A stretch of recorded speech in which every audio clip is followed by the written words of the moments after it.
Стадион. Емисија за вашата вистина.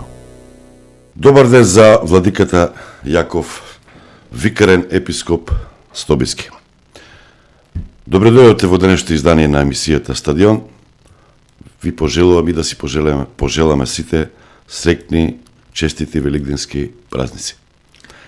Добар ден, ви благодарам за поканата, задоволство да се биде овде. Веднаш да ве прашам, после подолго време, за прв пат се подготвува, се вари Светото Миро. Сите владици на Македонската православна црква беа во Скопје, во соборниот храм, за да го сторат тој чин. Инаку, според информациите што јас ги имам, тоа не се случува толку често, четврти пат, веројатно, досега, првиот пат на возобновувањето на Македонската православна црква 67 година. Што значи тоа? Тоа е израз на автокефалието на една црква. Сите што имаат автокефалност, самите го прават тоа. Другите позаемуваат. Објасните го, лаички прашувам. Така, па видите, Македонската православна црква, Охридска архиепископија, со деценија живее веќе својата автокефалност, својата самостојност, во полната, чувајќи ја чистотата на православната вера. А варењето на Светото Миро, од кое што од тој чин и доаѓам јас сега тука кај вас во студио, во соборниот храм на Василиевата литургија, која што се служи секогаш на Велики четврток.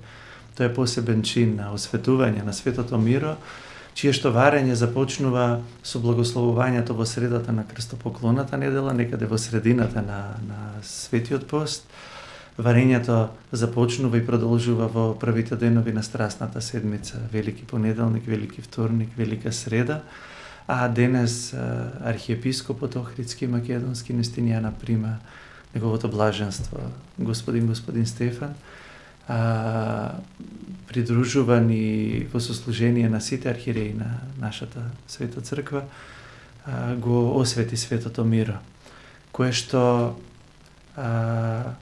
е пројава на действителната благодат на Светиот Дух во црквата и се користи за миропомазување на новокрстените членови на црквата, за осветување на храмовите, на антимисите. И како што рековте, вие во вашето прашање споменавте, тоа е сериозна одлика за самостојноста, независноста, за благодатноста на една помесна црква, каква што и нашата, впрочем. Владико, воскресувањето на Христос е силен символ за вековитоста на постоењето, за постоењето на живот после смртта, за постоењето на успех после секој пораз. Тоа го вдаховнува секој човек да биде упорен и да продолжи да живее во рамките на тоа што значи морал, на тоа што значи почитување на другите, тоа што значи не му го прави на другиот тоа што не сакаш тебе да ти го прави. Пораката оваа година во Великденското послание, пораките се силни и навлегуваат, како и секоја година, делумно и во општествениот живот, каде што не треба според мене да биде неактивна, односно треба да биде напротив активна секојаш црквата без да се плаши, секојаш како ќе реагира заедницата, како ќе реагираат политичките партии. Оваа година, меѓу другото, поглаварот вели и во мир за жал се води војна. Се коментира и пописот, па се зборува за сомнителни статистики. Овој вовед ви го кажав за да ве прашам за ваше мислење каква треба да биде улогата на црквата во едно модерно општество. Треба да биде над сите, да си молчи, да биде утеха, или треба да биде над сите, да не молчи, да зборува и да критикува? Видете, еве јас ќе се фатам прво за она што го рекол блаженишиот архиепископ, дека и во мир се води војна.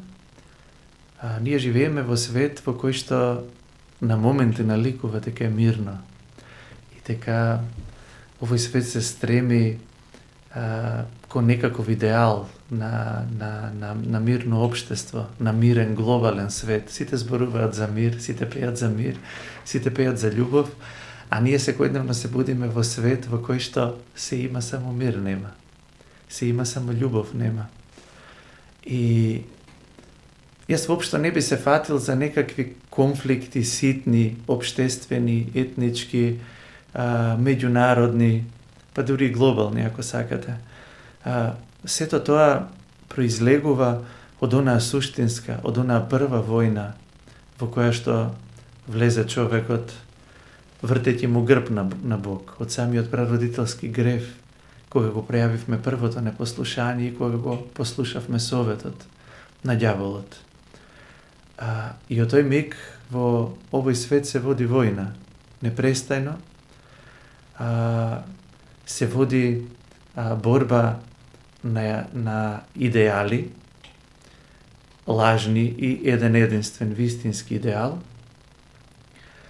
И во таа војна цената е прескапа, тоа е војна за нашата душа. Диме, нели зборуваме на лично ниво. И во таа војна, сакале или не сакале, учествуваме. Не е тоа војна во која што можеш да учествуваш или не можеш да учествуваш. Не можеш да избориш. Да, тоа е војна која што мора да ја водиме. Нема дезертирање, нема предавање, туку мора да се оди смело напред. Но тоа е војна која не се води со оружје и не подразбира да го повредиш и да го убиеш другиот. Тој конфликт, таа војна се продлабочи во оној миг кога самиот Бог се воплоти и стана човек, носејќи му мир на овој свет, носејќи му блага вест, подавајќи му рака на паднатиот и неизгубениот човек. Таа војна се продлабочи и тој конфликт стана неизлечлив кога овој свет, наместо да го препозна и да го прифати, го распна Синот Божи. И по самата своја природа, ако ме прашате мене, овој свет до ден денес останува антихристијански. Без оглед што сите ние зборуваме за Христовото воскресение, може би христијанството е доминантна религија во овој свет, но не е доминантен начин на живот. Оти ако беше христијански, ако доминираше христијанскиот начин на живот, тогаш атмосферата во која што живе овој свет ќе беше христијански. Зборуваме за форма и за суштина. Така е. Ја нема суштина. Но за жал не е. А црквата не се плаши од никого и од ништо. Црквата го сведочи Христос со векови и смело воскликнува дека Христос воскресна, дека смртта е победена и надминување на оној гол морализам за кој што споменавте, дека се трудиме да бидеме добри, живееме добро, се трудиме да не правиме грев. Голиот хуманизам, би рекол. Без Христос е идол сам по себе. Нема добро надвор од Христос, нема добро надвор од Бог. Или како што вели народот, сето она што ќе го направите да изгледа добро, а не сте го направили на добар начин, Бог се одвраќа од него и не е добро само по себе. Доброто кое што нам ни се нуди е единствениот извор на доброто, тоа е самиот Бог. Тоа е велик ден за нас. И црквата не се плаши, веќе 2000 години ја сведочи најавтентично таа вистина. Дека Христос воскресна и, како што вели свети апостол Павле, ако Христос не воскреснеше на вистина, што е нашето убедување, смисла на нашето постоење, тогаш ние христијаните ќе бевме најбедните и најнесреќни од сите луѓе. Но фала му на Бога не е така, Христос на вистина воскресна. Споменавме војната и тоа што го реков за колку црквата да биде активна, да бде над сите и да се бунтува против сите угнетувања, неправди.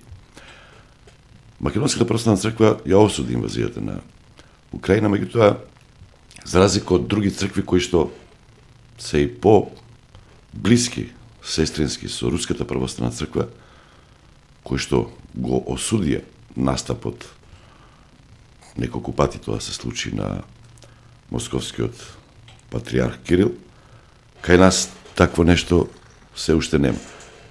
Може ли да ми кажете став во врска со тоа што се случува во Украина.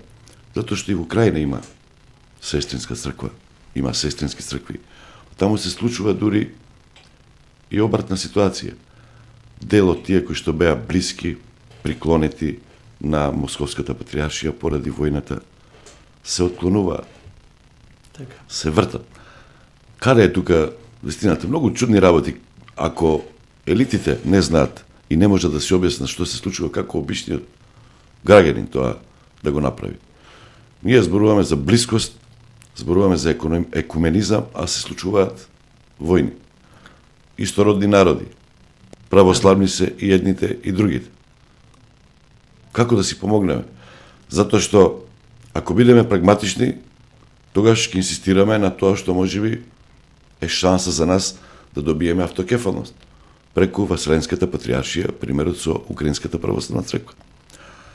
Ако пак зборуваме за тоа кој е најбројен и најмоќен, тогаш ќе треба да внимаваме на блиските односи со Руската православна црква. Тоа се моите размислувања. Кажете вие нешто. Видете, вашите размислувања се всушност рекапитулација на сето она што го реков предходно, дека живееме во општа атмосфера на војна. Но многу важно да знаеме, а тоа е православната духовност од перспектива на православното искуство, на православниот опит аскетски и благодатен, е тоа дека војната секогаш започнува во нас внатре, пред да се пројави надвор, како што вели свети апостол Павле, нели се војните и расправиите, нели доаѓаат однатре од вас, посакувате и немате, завидувате и убивате. Вие не можете да отворите војна и да нападнете некого, ако во срцето најпрви не почувствувате омраза кон него. Тоа е грев со помисла, прифатена и усвоена помисла, која што се гради во став, завземен став, убеденост и реално чувство. Тука секогаш доаѓа демонот, ако чувството е нели погубно, ако е лошо, и се чека само погодна соодветна атмосфера за да се пројави тоа надвор од нас. Тоа е всушност војната во Украина или било каде во светот. Хипокризијата која што ја живее овој свет, жаргонски кажано, пуштено на најако. Ние, мислам јас еве, скоро 40 години имам, не сметам и не чувствувам дека живеам во подобар свет од оној период од кога сум се родил. Баба ми веројатно ќе каже, не си живеел во моје време, ги преживеала светската војна. Но едноставно не одат нештата на подобро заради тоа што не ги решаваме на добар начин и сакаме да ги решиме без Христос. Невозможно е тоа. Но еве да зборувам за хипокризијата која што ги спопаднала и луѓето кои што се декларираат себе си за верници. Еден медиум ми постави слично прашање на ваше во деновиве, како тоа верниците завземаат страна, едните се за Украина, другите се за Русија. Во овој конфликт, а во овој конфликт гинат наши браќи и сестри кои што се органски дел од нас. Едните од едната страна, другите од другата страна. Велам органски дел од нас од перспектива на животот, на живење на тајната на црквата. Ние сме едно тело, членови на едно тело. И не може, ако страда раката, окото да се радува, или ногата да се радува, страда целото тело. Целото тело е во болка и во грч. Вистинскиот христијанин е во грч и во молитва за сите луѓе кои што страдаат. Не можете да завземете страна. И тие луѓе кои што завземаат страна во било кој конфликт, во било која војна, а се нарекуваат себе си верници, не се искрени, не се честни кон самите себе или во некоја најлоша варијанта, најлошо светло станале жртва на демонот.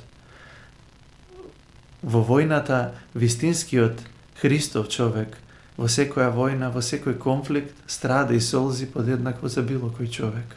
Оти Богот на кој што му служи, кој што го создаде човекот, се поистоветува со секој еден човек, без оглед на која нација и на која вера припаѓа. A Bog, hristijanskiот Bog, ovoj Hristos koji što v ovije denovi se raspnuva i strada zaradi nas, se poistovetува повеќе од било што и од било кого со ова категорија на луѓе, со луѓето што страдаат во овој свет. Не можете да завземете страна тука. Ме разбирате? Кажете ми, се чувствува ли црквата поразена?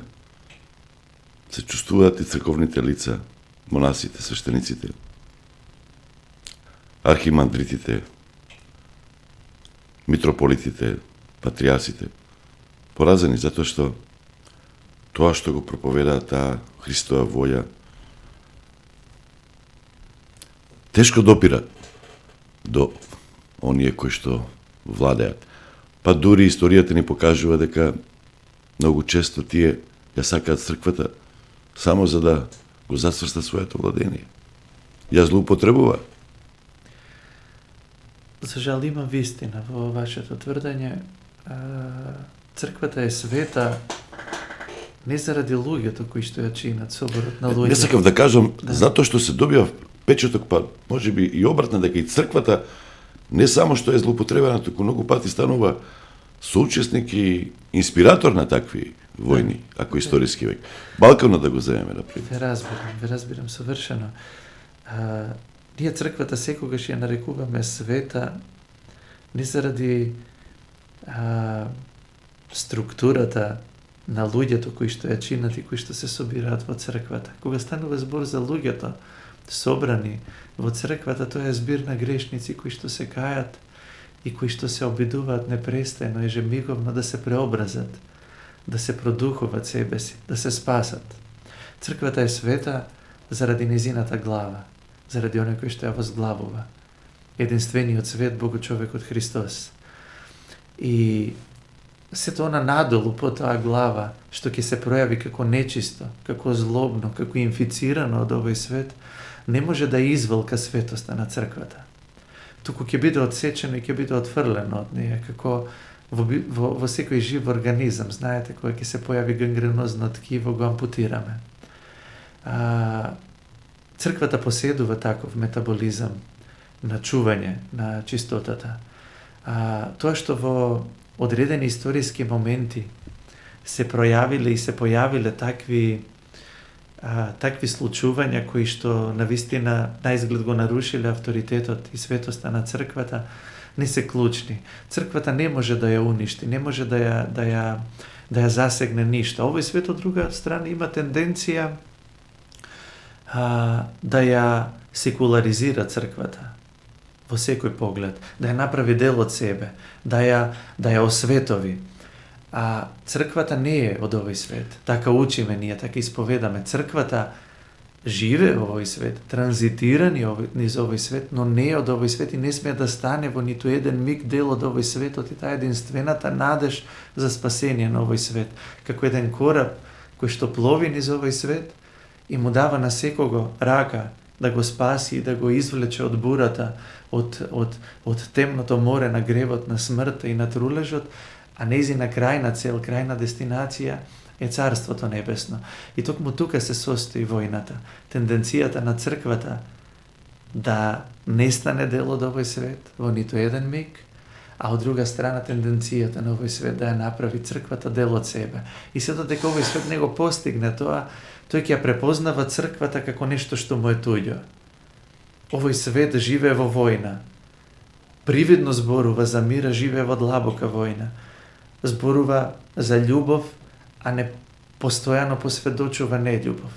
А црквата ги живее сите овие вредности. И се додека постои тој антагонизам, а ќе постои до крајот на светот и на векот, и Христос рече тоа: мене ме распна, мене ме гонеа, ако мене ме гоне и вас ќе ве гонат. Овој свет останува по својата суштина антихристијански, но од друга страна црквата, тоа е парадоксот на постоењето на црквата во овој свет, црквата останува единственото нешто кое што го разубавува и кое што го осветлува овој свет и кое што му дава смисла на неговото постоење. Токму таа насока, сам дека убаво разбрав, сите владетели сакаат да ја секуларизираат, значи кога велат секуларно општество, велат и црквата да биде секуларна, односно да ја, може би пресилен збор, профанизираат, да ја тривиализираат. Так.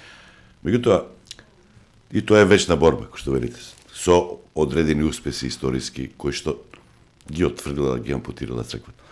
Тоа, како црквата да се доближи, да ја доближи својата мисија до граѓаните, да биде поблиска со нив, ако не превзема секојдневни световни потези и процеси. Како да ви го објаснам ова? Низината улога секојаш е возвишена, меѓутоа како ќе ја остварува мора да се прилагоди на состојбите. Сега зборуваме за дигитализација, за дигитално време. Мора докаде одат вашите канони, докаде смеете, докаде не смеете. Мора да се прилагодувате, затоа што модерното време е тоа. Ќе се изгуби тогаш суштината на црквата ако се затворите, како ќе се доближите до младите. Треба новите медиуми да ги следите. Треба нивните навики, да не биде тоа нападно, како го споменавте, гол морализам, кој што одбива. Така.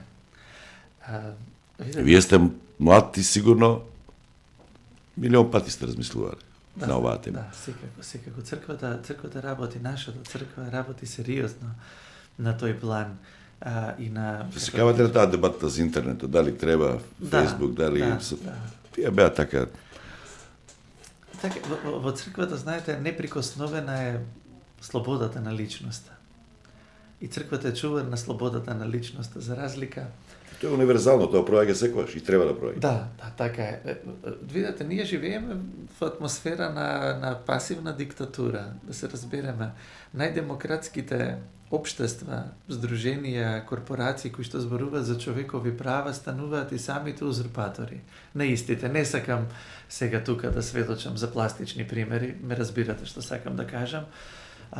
Црквата останува единствен и искрен и посветен чувар на слободата на личноста. Потому во црквата секој може да го каже својот став и да го брани својот став.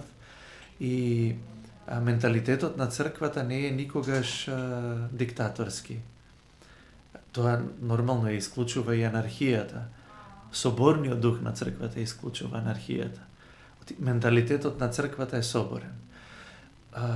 Затоа црква во која што нема дебати, нема, ако сакате да кажам и такви позитивни конфликти, по прашање на интернетот и на било што друго, тогаш атмосферата во која што црквата живее е симптоматична. Со самото тоа што има конфликти, такви разногласија, разни мислења, судири на различни ставови покажува дека црквата е слободна и дека е чува да слободата на духа. Поинаку од тој впечаток и став што се наметува дека црквата не дозволува да критикуваш, да размислуваш, критично размислување, туку бара само да слушаш. Апсолутно не е така. Споменавте дебата. Најпрво јас не би останал во црквата толку години и како млад човек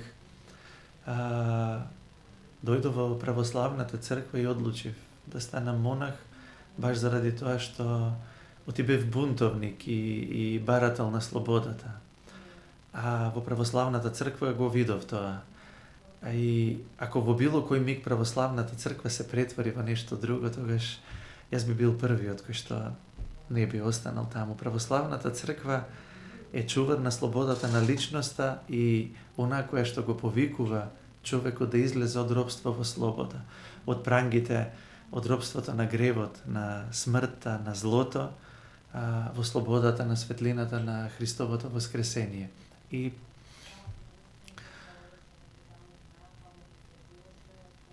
она што рековте,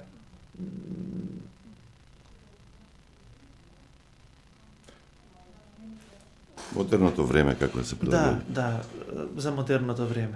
Токму така, црквата, црвената линија, да, тоа беше прашањето. Црвената линија, каде што црквата не е подготвена да прави компромис, дури и за навидум некоја добра цел сама по себе, а ако средствата се гревот и злото, црвената линија е црквата никогаш нема да направи грев и нема да направи зло, за да оствари нешто добро, под наводници, ова добро. Сето она кое што е добро само по себе, тоа се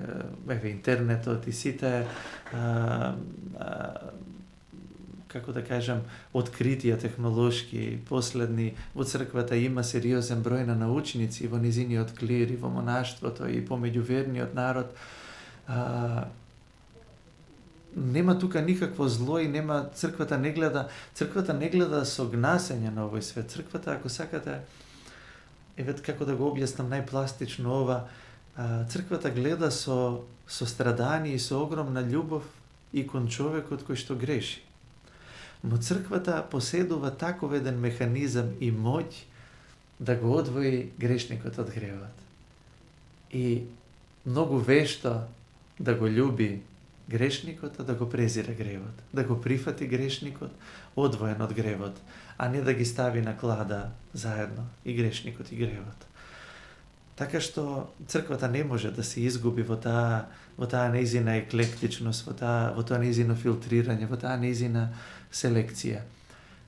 И самото зло, нема зло во интернетот или во технологијата современа, каква и да е тоа, туку во злоупотребата на нешто. На мерите кој што сака да постигне со тоа. Така. А добро, тој аспект гледам, имате присутен сте на YouTube, на тие посланија, тие пораки, тие литургии да дојдат поблиску до...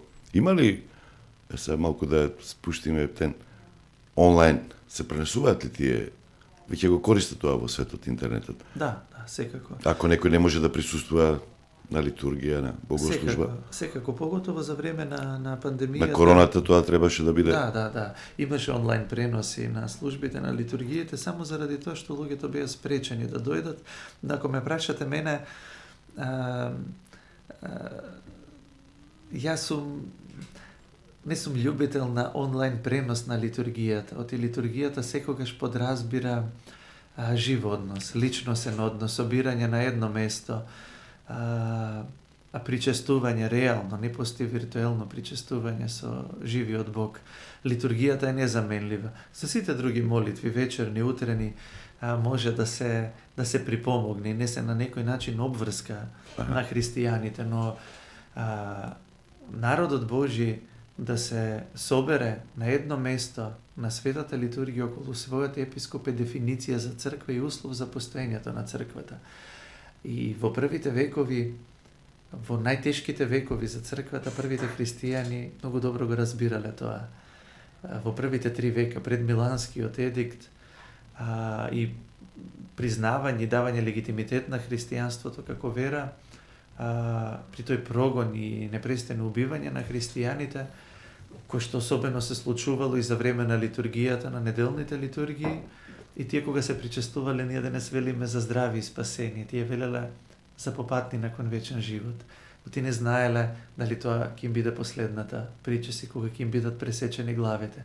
Но и покрај таа животна опасност, тие секоја недела рано наутро доаѓале на едно место собрани околу својот епископ да се причестат.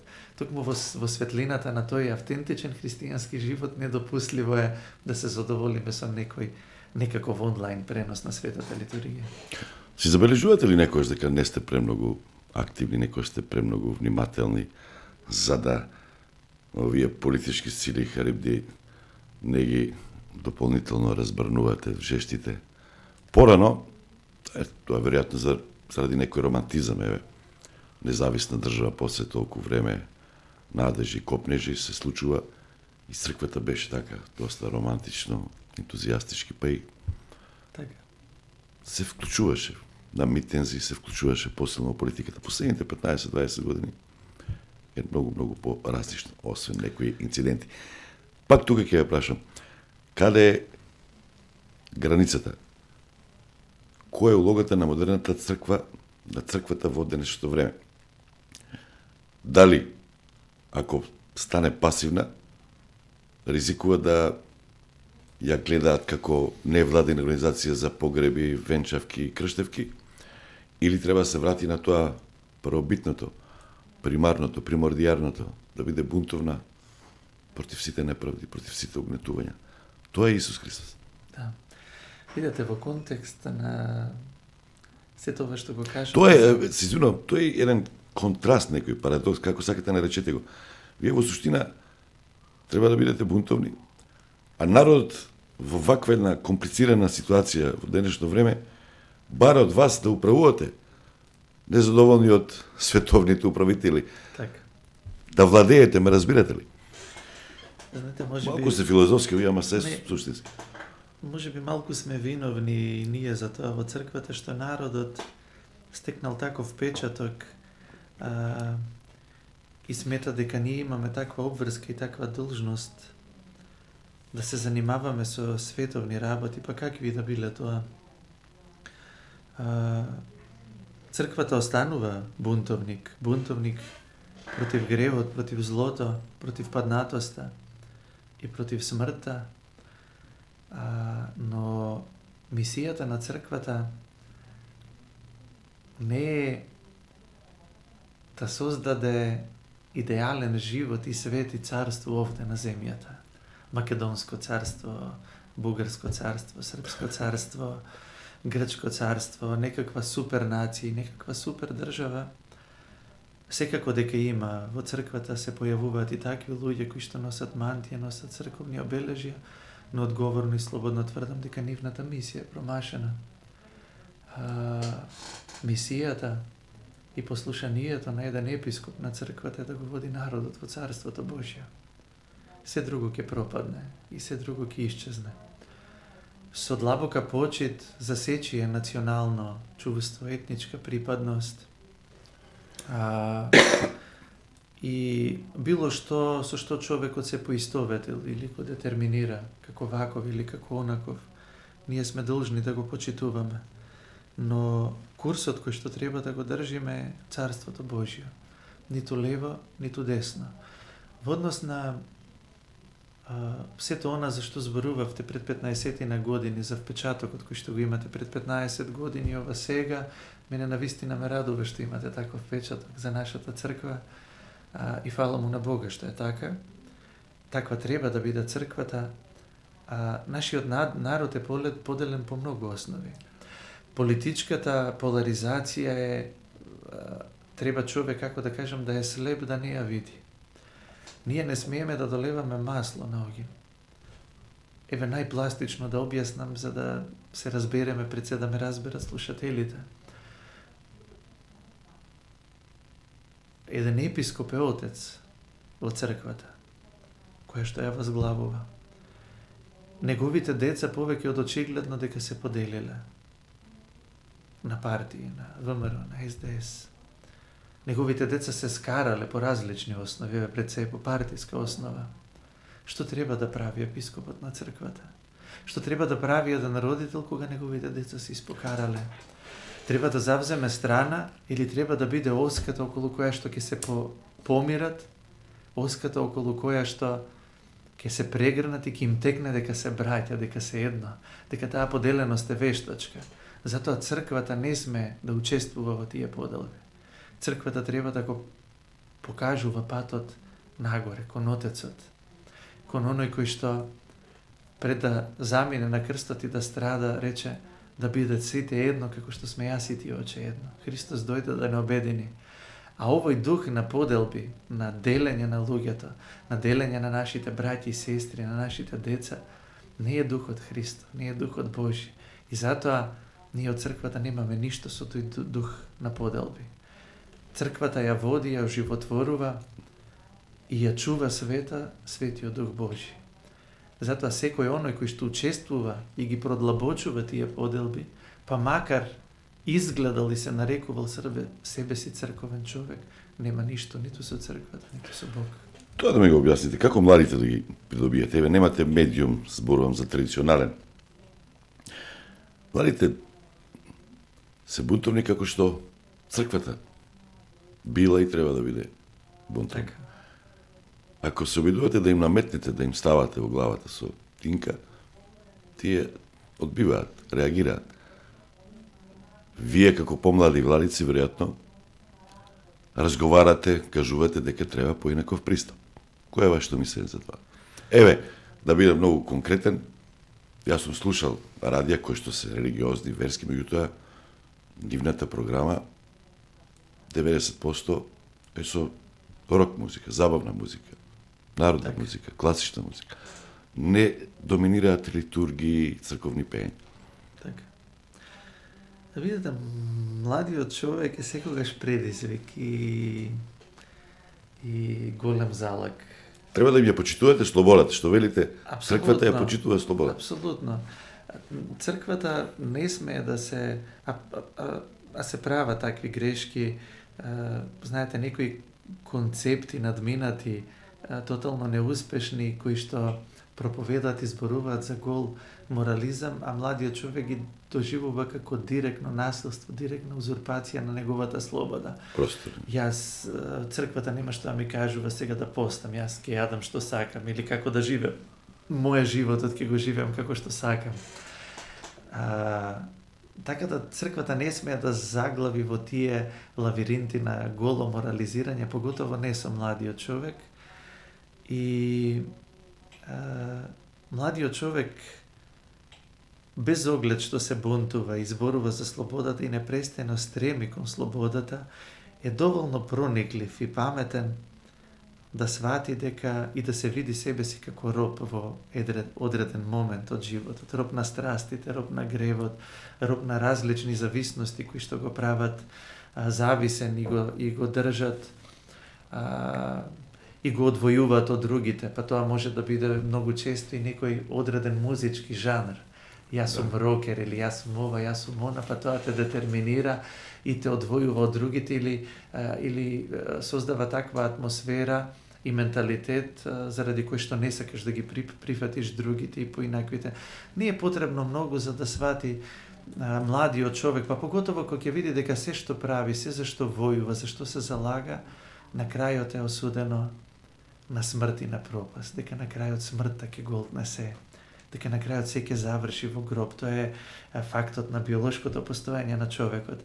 И тоа се тие екзистенцијални прашања кои што не е возможно да не си ги постави еден млад човек. Јас како млад човек, тоа е една од, како да кажем, од мислите, од дилемите што ме доведе до црквата и ме однесе во манастир на своји 20 години. Таа перспектива и го разбира младиот човек. Така што црквата поседува опит и учител на црквата и на пастирите на црквата е Светиот Дух Божи. А сведоштво дека црквата го разбира младиот човек и дека незината проповед е успешна, сведочи огромниот број на млади луѓе на нашите литургии. Огромниот број на млади луѓе кои што доаѓаат да се исповедаат кај духовниците во парохиските храмови, поготово во манастирите и на крајот на денот огромниот број на млади луѓе кои што доаѓаат да се замонашат и животот да му го посветат на Бог. Знаете, тоа е многу поведра, многу поинакви, многу поперспективна слика која ќе споредите пред само неколку децени во нашата црква, во нашата држава. А тука морам да кажам дека порано, кога ќе се споменеше монаштво, имаше некоја конспиративност во јавноста, се мислеше дека тоа е тајновито секташтво, не Боже, не знам. Па кој знае што им прават, зошто отишле, го завеле, му дале нешто, насила го натерале, магија му направиле, не знам што. Така беше порано и имаше многу пати плакања, викања, па се јавува по институции, ми го зема детето. Сега не е така. Дали системот беше таков порано или до атмосферата, па можеби тука и црквата не работела доволно, се плашила, не? Веројатно таа атмосфера и некоја Тоа го почувствувате, сте го почувствували вие, така? Секако. И во ваше време беше така, кога се замршувавте? Апсолутно, да. Во тоа време кога почнувавме да одиме на црква, поготово јас кога доаѓав во манастир, имаше две сериозни медиумски хајки околу една монахиня и еден монах во манастирите во Водочеја и во Велјуса и ширум нашата држава. Тоа беше општа атмосфера која што од оваа перспектива се подхрануваше од некој центар и некому му одговараше да нема монаштво. Оти постоењето на монаштвото е неопходен услов за постоењето на една црква. Нема црква без монаштва. Еве, ако не сте знаеле, пред се слушателите, епископите на црквата, владиците се бираат исклучиво од редот на монасите. Немате монаштво, немате црква. И Знаете, сите тие искушенија, да, беа тешки, не беше тоа лесен период, но од оваа перспектива за мене најрадосен, најубав и најблагодатен период. И секогаш црквата е најсилна тогаш кога искушенијата и прогоните се најсилни. Атмосфера во која што нема брнување, нема искушенија, не се добри за црквата. Конформизам, да ве Апсолутно. Тоа е најголемиот непријател да на ве залегне, црквата, да ве... конформизмот. Нема ништо пострашно за црквата од духот на конформизмот. Затоа треба да се радуваме секогаш кога има бранување, кога има искушенија и поготово кога црквата е напаѓана однадвор. Тогаш црквата е најсилна. Многу поопасни се оние бранувања и искушенија однатре. Така што се тоа зашто зборуваме искушенијата од тој тип, кога се замонашуваа првите монаси и монахињи во нашата црква, во нашата држава, апсолутно беа благослов за црквата. На ова кратко да се вратиме. Значи, се согласувате дека треба да се следи животот, навиките, вкусот на младите. Например, ако зборуваме за радио на црквата, зашто не се пушта рок музика? Например, пред малку изборувавме хипичкото движење. Тоа е една најсилна символика досега на светот против војните, против угнетувањето, против неправдите, против паднатоста. Најслободарски израз, крик силен беше тоа. За жал, денеска нема такви работи. Ако ме прашувате лично, јас апсолутно немам ништо против рок-н-ролот, конкретно тој музички жанр, напротив, тоа е како да кажем, мојот музички жанр. А може веќе и ние сме стари за овие помладите што доаѓаат, па они друга музика нешто, не знам. Да, добро.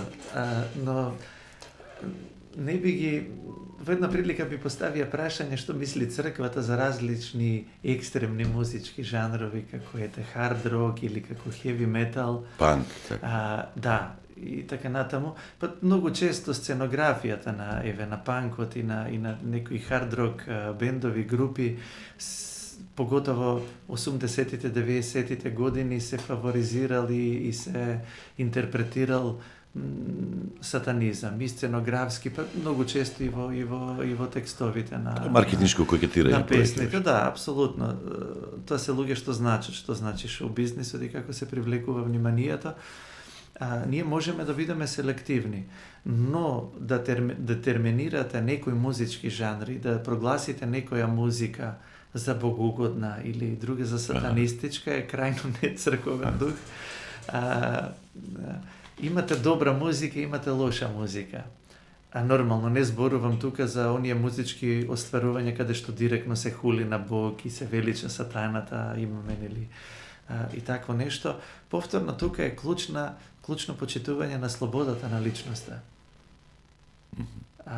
Еден светител кој што стана особено актуелен со документарецот, со филм кој што се сними посветен ему за Свети Нектари Егински, му поставиле слично вакво прашање во однос на музиката која треба да се слуша, па која е угодна на Бог, која не. Тој рекол, она музика која што ти исполнува душата со свети сотивки чувства, слушаја како богоугодна. Она што ќе ти ги разбранува страстите, отсфрлија како демонска. И вете, тука немате правило. Одредена музика или музички жанр кој што мене ме иритира, вас може да ве радува. И обратно. Така што многу е важно да ги оставиме луѓето слободни. И таков униформистички дух и стремење кон некој униформизам и еднаквост, освен на догматски план, чување на чистотата на верата и соборноста и обединетоста околу вистинитоста на верата, се друго и е туѓо на црквата. Иако на моменти знае да се представи како црковен став, апсолутно не е така. Добро, ова да го завршиме овој дел со слободата. Границите се кај половите, кај биолошките предодредености, кај шепкањето и анализирањето и екранизирањето на некои работи кои што за Исус Христос кажуваат нешто поинако. Тука, знаете, зборувам за Умберто Еко, за името на розата, за Котот на Да Винчи. да, Де Браун и така натам. Значи, тука се границите. Вие сакате тоа да се остане како што бил. Иако, еве сега, макар што тие дебати се многу комплицирани, колку се израз на слободен избор, толку создаваат и проблеми во општеството. Например, ова што се случува сега со менувањето на полот, трансродовиот аспект. Влегуваат и во спортот. Доволно е само да кажете, јас се чувствувам како жена, а сум маж. И стануваш светски првак. Тоа се веќе Да. Светски првак во борба против жени. како тука да се биде паметен, а да сепак слободата не се изгуби. Тука се присутни кај нас тие дебати, например, законот за прв родител, втор родител и така натаму. Разбирам, видете, по прашање на родовата идеологија и сето она што на широка врата се турка кај нас не би сакал да воопшто да дискутирам. Едноставно немам коментар. Тотално и за нашиот менталитет, не лично за мене, тотално неприфатливо и човекот се уште не е изветреан до толку, иако се работи на перење на мозокот на современиот човек, да го прифати она што е неприродно за природно и ненормалното за нормално. Докаде ќе оди тоа и како ќе оди, поготово кај нас, ќе видиме. Останува да видиме. Ставовите на црквата се јасни. Во однос на рамноправноста на половите и на некаква дискриминација на тој план, и за тоа се зборува во рамките на на црквата, апсолутно нема простор. Тоа се такви спинови, тоа се тенденциозно наметнати проблеми на грбот или на сметка на црквата. Свети апостол Павле јасно вели: нема веќе јудеец ни елин, нема машки пол ни женски. Сите сте едно во Христа. Пресвета Богородица е најсветиот и најчистиот дар што човештвото му го принело на Бога. Десно од Бог на нашите иконостаси во храмовите не стои маж, не стои ниту еден од апостолите, туку стои жена. Незината светост, незината големина, нема маж кој што ќе ја надбине. Сите мажи свети во историјата на црквата ги нарекуваме свети. Единствено жена нарекуваме пресвета. Света Гора е единственото место во православната црква кое што е недостапно за жени. Такво е преданието, но на Света Гора се единствените манастири каде што нема игумен. Туку има ката игумени, заменици игумени. Игуманија во сите манастири е жена. Пресвета Богородица, единствената жена која што оди таму. И секој игумен, откако ќе даде благослов на братството, се врти и зима благослов од Пресвета Богородица. Толку црквата на ликот и на делото на секоја жена во овој свет гледа онака како што гледа на ликот и на делото на Пресвета Богородица. Толку Полека да тема. ги слушуваме околу оваа проактивност. Знам дека е криза.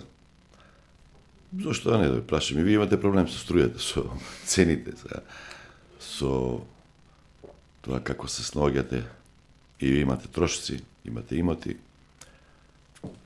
Меѓутоа, од тој аспект, зашто нема поединствен став или поорганизиран процес на централно ниво, еве така да се изразам, црквата единствено да настапува во поглед на тие хуманитарни постапки, хуманитарни фондации и помагање на луѓето. Ми се чини како да некако сепаратно тоа зависи од некоја митрополија, од митрополите, од монасите, од владиците, од некој архиереј, односно иереј, свештеник. Например, вие имате интересни активности, И интересни се тие, зашто да не. Меѓутоа користни активности во вашата епархија, Струмичката, има во Велес, имате вие заедно со, макар што поинако вие пристапот со Бигорски манастирот, една силно прифатена и многу битна активност за отикнување на болести од зависност. Зошто тоа некако, или пак тука таа слободата, секој владика си е сам за себе? А така е организирана црквата. Кај е полнотата тука? Да, па полнотата е, сите сме едно во Христос. Полнотата на црквата е во секој епископ кој што ја возглавува црквата. Знаете, на тој начин не е загрозено единството и соборноста. Едноставно така е организирана црквата. Локалната црква, собрана околу својот епископ, е црква во полнота. На литургијата сите стануваме едно, преку учество во едната и единствена литургија и преку причестувањето со единиот Христос. И преку тоа што секој епископите се споменуваат меѓусебно.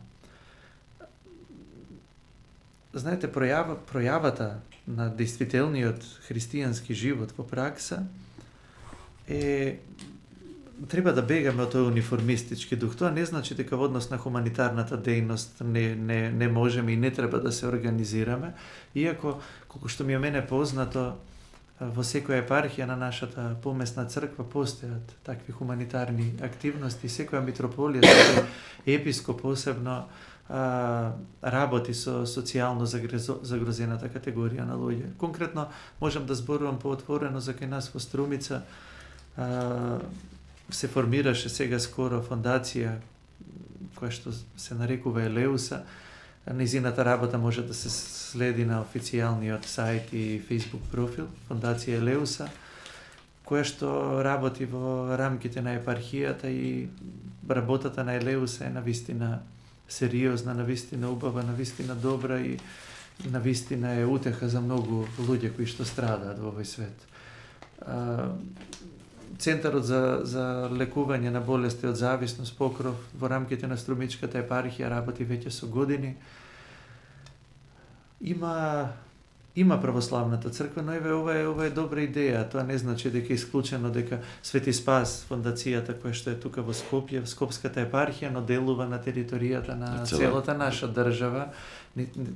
Навистина работата на тоа хуманитарно здружение на чело со отец Оливер е навистина за пример. Околу автокефалноста, има ли некои нови информации? Или сега, може би, после ова што е со војната со Украина,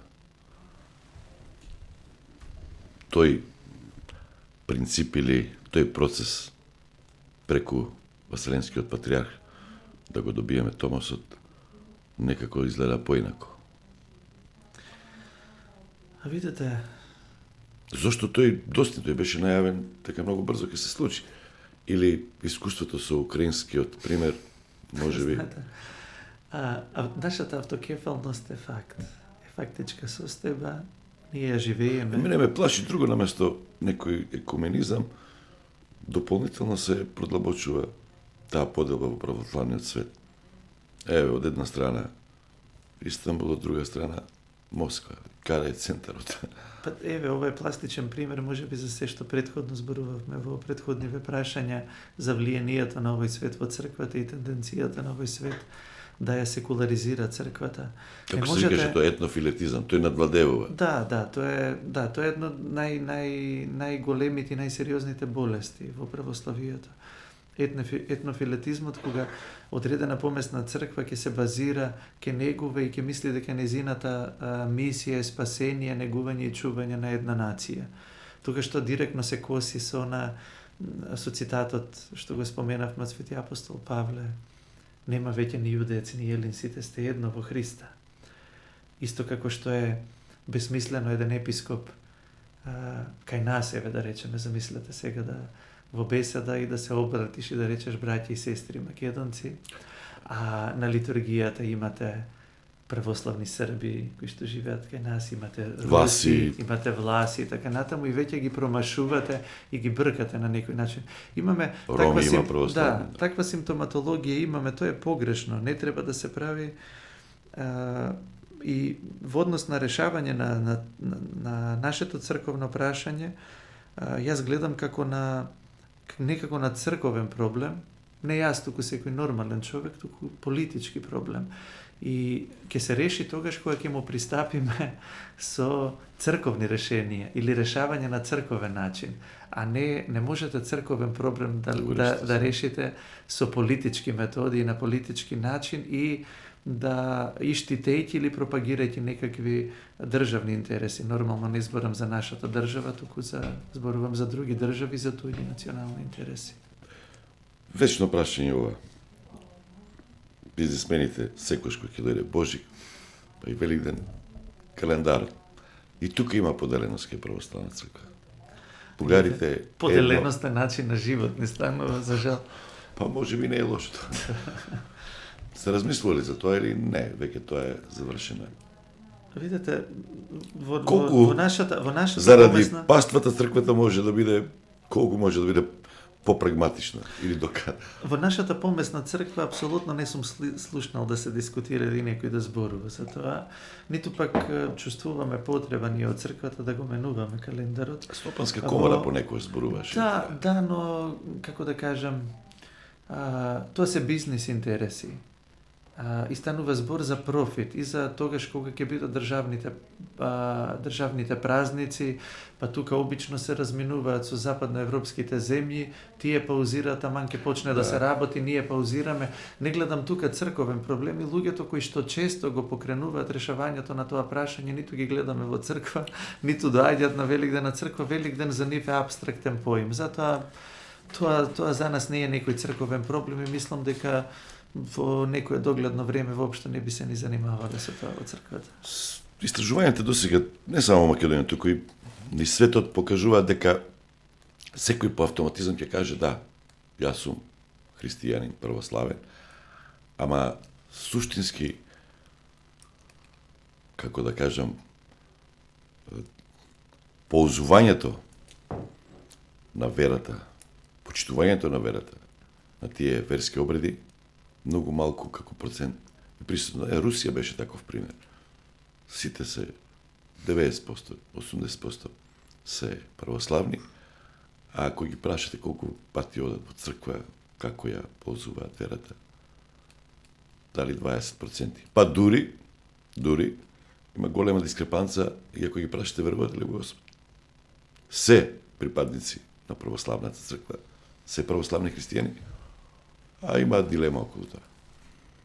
Дали постои Господ или не? Да, за жал, тоа е реалност и кај нас. Формализмот, негувањето на обичаите, на традицијата, која што најчесто нема христијански корени. Затоа ме издрадува тоа што го рековте, се повеќе млади доаѓаат. Порано не беше така на литургиите. Така. Доаѓаат се повеќе млади луѓе и младите луѓе кога доаѓаат во црква, тоа е некоја моја пастирска перспектива и искуство. Секогаш е подобро да се работи со младите луѓе, знаете зошто? Заради тоа што кога тие ќе дојдат во црква, никогаш не завземаат позиција на учител. Туку секогаш наученик и секогаш прашуваат. Додека постариве луѓе кои ќе дојдат, тие знаат, тие така ги научиле нивните баби, нивните дедовци. И тоа се многу често пагански обичаи кои што дури нема ни христијански елементи, а камоли христијански дух и многу често го носат испротивното во себе. Крајно антихристијански дух и нешто што е спротивно на евангелските за великденските празници? Па еве конкретно не за великденските, паганизмот и паганските обичаи и антихристијанскиот дух превладува за Божиќ, околу Божиќ, но секако дека се присутни и околу Великден. Такви некои обичаи кои што не се може би толку штетни, колку што е штетно инсистирањето на нив и да им се даде предност пред литургијата, пред живиот однос со Бог, причестувањето со светите Христови тајни, нели кога ќе се вапца јајцето, дали пред изгре сонце, дали после зајди сонце, дали ќе се бања детето со здравец и така натаму, што ги слушнале тие обичаи. Тоа апсолутно нема никакви корени во црквата и воопшто не е важно. Она што е најважно е како живееме ние, дали го сведочиме Христос на дело, Дали нашиот живот е христијански? Дали Христос, дали секој еден човек кој што го среќаваме секојдневно го гледаме како икона Божја? Каков е нашиот однос кон секој човек? Дали се подготвуваме така за да се сретнеме со Христос на литургијата и да се причестиме? Дали светлината на воскресението блеска и го осветлува нашиот живот или живееме во темнината на гревот и на злото и така натаму? Тоа е суштината за која што треба да се фатиме. И многу често е еуфоријата. Знаете, Великден не се пости, ќе дојде тапани, зурли, обилно јадење и пиење, не се ни споменува Христос, а камоли на црква да се оди, а славиме Христово воскресение. Нашиот владика Наум често пати ни велеше во манастирите, наш духовен отец, внимавајте, нели пред Божиќ, да не празнуваме рождество Христово без Христос. Внимавајте да не славиме Великден, Воскресение Христово без Христос. Тоа е неголемата трагедија, ако сакате трагикомедија, оти колку е трагично, толку и смешно на моменти, кои ќе ги видите сите тие обичаи, испијанети луѓе, многу пиење, многу јадење, конфликтност на тие семени собири, се споменува, се зборува за партии, партиска поделеност, национални интереси, ама не се спомнува Христос, ни тоа што Христос го направи за нас. Дали, пак може би на овој начин и ќе ве одбран затоа што не сте биле поактивни. Заради тоа што слободата е на цекај, слободата на личноста кај црквата, и на пописот така се однесувавте, ги оставивте сами да не правевте, не агитиравте, например, кај нашите во Австралија, во Соединените Американски држави, да бидат поактивни, да се попишуваат од аспект пред се на тоа што стана сега некаков проблем. Православни христијани, колку стана 200 и нешто ијади, кои што христијани, сега тоа е дали недоразбирање, дали попишувачите не биле доволно обучени, дали на вистина не смеат да им влијат и ги оставаат слободно, па луѓето ќе кажат христијанин, подразбираат православен. Дали околу пописот уште ви стои тој гневот? А видите, јас многу ретко се гневам, јас лично, не лично прашувате лично за... мене, многу ретко се гневам и најчесто тој гнев е насочен кон самиот себе.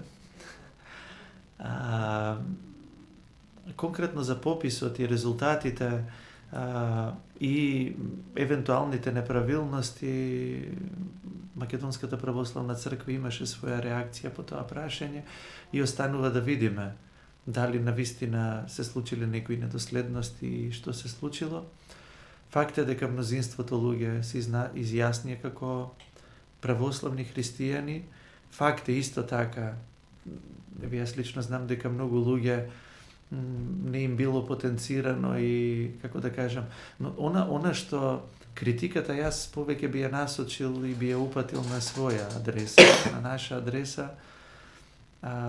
Фактичка состојба е дека нашиот народ е неупатен, живе во длабоко непознавање на верата. Не знае што е тоа православност. Не е доволно да кажеш христијанин. Има многу христијани, деноминации кои што не се православни и затоа вината не би ја барал на друго место, туку кај нас. Мислам дека треба да поработиме и секогаш треба да бидеме самокритични. Повеќе треба да поработиме на тој план, но тоа не значи секогаш дека кога и неуморно да поучувате, сепак треба да има некој кој што е подготвен и да слуша. Сосема друга тема е послушанието на народот и подготвеноста да ги слушне и да ги чуе своите пастири и да ги учи да ги слушне што зборуваат. Тоа исто така е јас кај нас во епархија знам на терен што се случува со курбаните, кои што апсолутно не се православни, не се христијански обичај, по селото во Струмичко ги има, гледаш такво едно длабоко незнаење и примитивизам се бранат како нешто свето. Па и грозно е тоа да ставаш апсолутно, во темели во... одете кажете го тоа.